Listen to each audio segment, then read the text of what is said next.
So how do you build technology that actually, truly serves people? Today, we're going to break down the unique blueprint from Ash Mufareh, the founder of ONPASSIVE.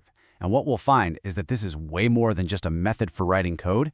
It's a whole philosophy for innovation. Everything starts right here with this one single idea. You can think of it as the North Star for the entire approach. It's the central pillar that supports every single decision and every product we're about to look at. And you gotta understand, this isn't just some catchy slogan you'd see on a poster. It's treated as an actual operational principle. It really acts like a compass, guiding the whole development process from that very first what-if idea all the way to the final product launch. Okay, so a core belief like that sounds great, but how does it actually translate into action? Let's dive in and unpack the specific philosophy that drives this whole approach to creating technology. Here's how it all breaks down. The focus is always on solving real-world problems that people are actually facing, not just chasing whatever the latest market trend is. The goal?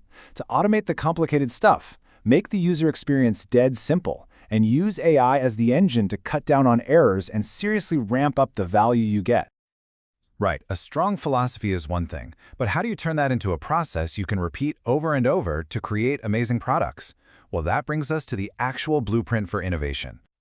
The whole process is really a three-step dance. It kicks off with what's called vision mapping, which is all about establishing the fundamental why behind a project.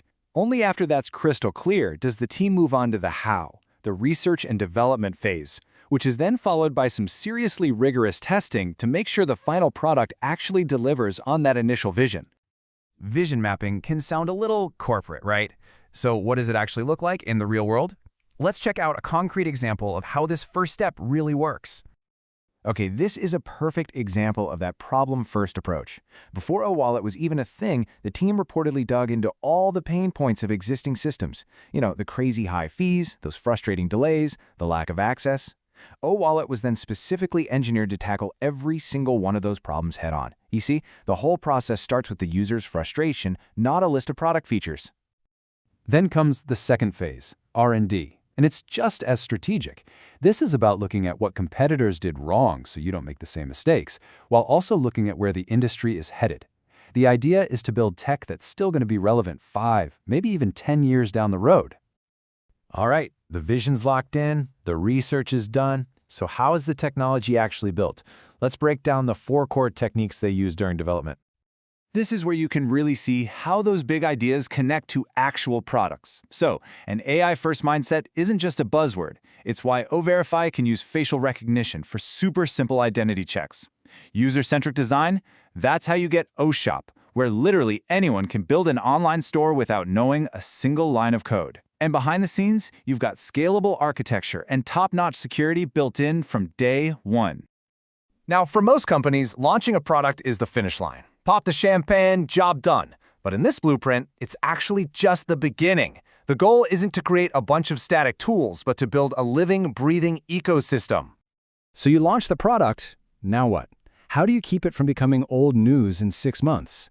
Well, according to this blueprint, the answer is a constant feedback loop. And this isn't just one thing, it's a full-on strategy. They're listening from all angles. You've got AI analytics pulling in the hard data on how people are using the product. At the same time, the team is tuning into community conversations on platforms like ONET, and they top it all off with direct feedback from live, interactive sessions with the users themselves. And here's the magic of it all. This creates this dynamic cycle where the technology is constantly adapting to the people using it. A perfect example is O-Verify. It apparently started as a basic ID check tool, but evolved into a much more advanced system with live video and blockchain authentication, all because that's what user feedback and needs were pointing to. So, we've covered the philosophy, the blueprint, and that all-important feedback loop. Now, let's pull all these threads together and take a peek at where this whole thing is headed next.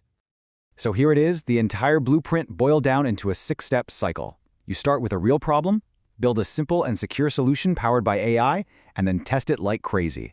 Then comes a really key step. Monetization is actually designed so the users can benefit financially, which is a huge departure from traditional models. And from there, it goes right back into that loop of continuous improvement. And you better believe this method is always looking to the future. The roadmap is already pointing toward Web 3, the idea of a more decentralized internet and blockchain-based identity.